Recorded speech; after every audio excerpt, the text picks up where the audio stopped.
Assalamualaikum warahmatullahi wabarakatuh. Halo kawan-kawan semua, saya Aryo Danang Abiseno.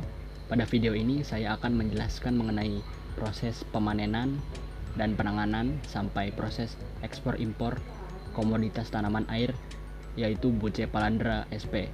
Terima kasih. Silakan disimak videonya. Buce Palandra adalah tumbuhan yang berukuran sangat kecil hingga sedang, Rheophytes jati, dan endemik Borneo. Genus ini bisa dibedakan dengan genus lain karena adanya Staminodes, berwarna putih dan datar ketika fase antesis. Staminodes inilah yang memisahkan zona bunga jantan dan betina. Staminodes ini bersifat persisten dan berfungsi melindungi perkembangan buahnya. Saat ini diketahui ada 30 jenis Buce Palandra yang telah dideskripsikan. Umumnya genus ini ditemukan pada dataran rendah hingga 400 meter di atas permukaan laut. Akan tetapi ada 3 jenis yang ditemukan pada dataran tinggi, yaitu Buce Palandra kisi, Buce Palandra magnolifolia, dan Buce Palandra tetana. Buce Palandra adalah salah satu jenis tanaman semi akuatik yang sedang jadi primadona pecinta aquascape di Amerika dan utamanya Jepang. Daunnya yang hijau, segar, ungu, dengan bunga putih yang elok. Tanaman ini mudah perawatan, namun lambat pertumbuhannya. Bentuk daun dan warna yang elegan membuat tanaman ini menjadi target perburuan para aquascapers seantero dunia. Eksotik dan endemik Pulau Borneo membuat tanaman ini menjadi magnet para kolektor aquatic plant di seluruh dunia. Dari data surat izin pengeluaran benih yang dikeluarkan Direktorat Jenderal Hortikultura pada 2020, terdapat izin pengeluaran sebanyak 300.000 pieces. Sukarman menjelaskan dengan merujuk data unit pelayanan rekomendasi di Direktorat Jenderal Hortikultura, hampir setiap hari ada usulan permohonan ekspor tanaman tersebut, mulai dari Amerika, Peru, Vietnam, Hong Kong, Jepang, dan Korea. Saat ini terdapat 16 pelaku usaha yang aktif mengajukan permohonan untuk mendapatkan surat izin pengeluaran atau ekspor untuk benih Buce Palandra. Sukarman memaparkan untuk harga saat ini di Kalimantan per kilogram 500 sampai 800 ribu rupiah.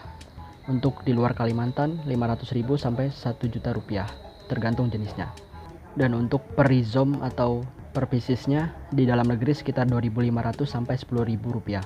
Dan untuk nilai ekspor per pieces atau per rhizome-nya 0,5 sampai 0,72 dolar, sedangkan per rimpang atau per klam 1,2 sampai 1,5 dolar. Pemanenannya sendiri mudah karena hanya berasal dari Pulau Kalimantan alias sebagai tanaman endemik. Biasanya diambil langsung dari hutan-hutan dan pinggir sungai di Kalimantan. Buce Palandra yang diambil harus yang sudah siap panen atau yang sudah agak besar. Buce Palandra diambil langsung atau ditarik dari media tempat tumbuh sampai rimpang atau rhizome-nya muncul. Kini budidaya buce sudah dilakukan di Bogor atau Cirebon serta Madiun karena tingginya permintaan pasar.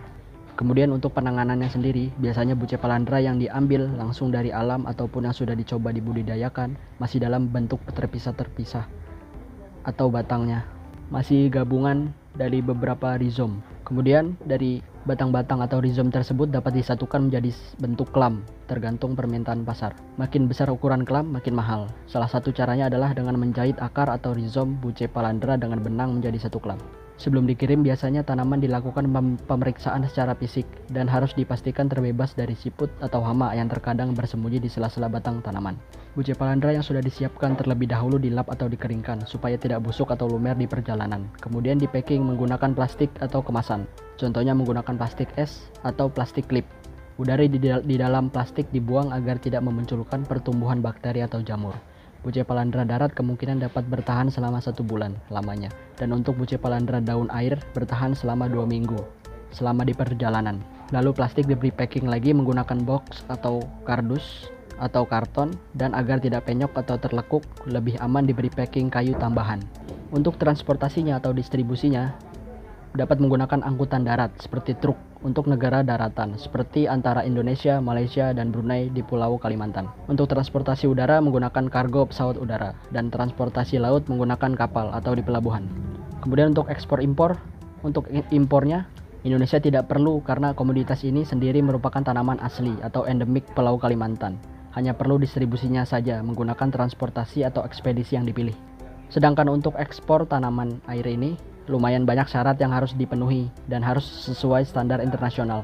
Antara lain persiapan dokumen seperti invoice, packing list, dan sertifikat negara asal. Kemudian membuat surat izin pemasukan dan pengeluaran atau SIP sumber daya genetik tanaman Departemen Pertanian.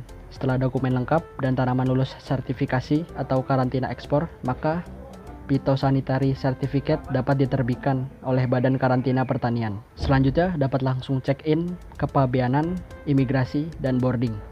Untuk kode HS atau Harmonized System, tanaman hidup termasuk akarnya adalah 0602. Dan untuk tanaman air hidup atau aquatic plant adalah 06029090. Terima kasih untuk penjelasannya, cukup sekian, kurang lebihnya mohon maaf. Wassalamualaikum warahmatullahi wabarakatuh.